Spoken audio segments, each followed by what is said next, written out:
Happy Tuesday, book review day. Today's book is Moby Duck by Donovan Hohn.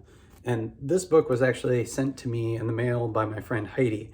I went to graduate school with her and she used to teach with me.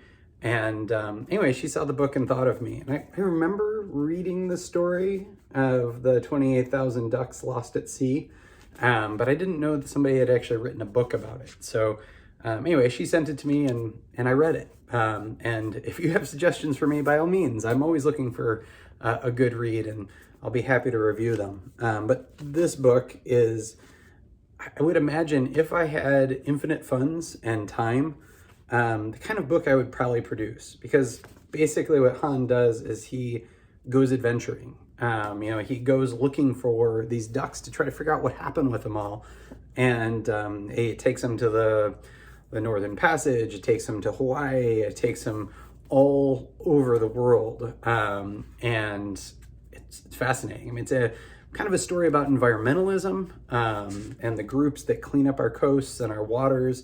It's the history of things like the rubber ducky.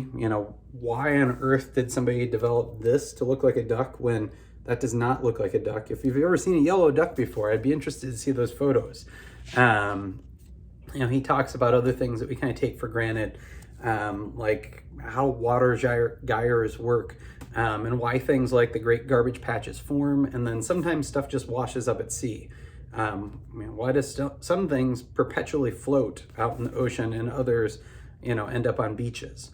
But it's a travel book, it's an adventure story, it's a curiosity. Ultimately, I think it is a little bloated. It's almost 400 pages.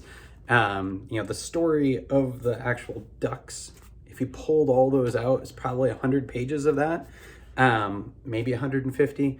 But realistically, the joy of this kind of book, for me anyway, is going down all those tangents and rabbit holes. And that's something Hohn does really well.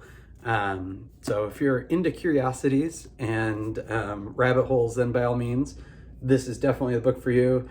If you're just looking for the story of the duck, probably look online. There are abbreviated versions of what happened to all of them. But thanks so much. Have a great day.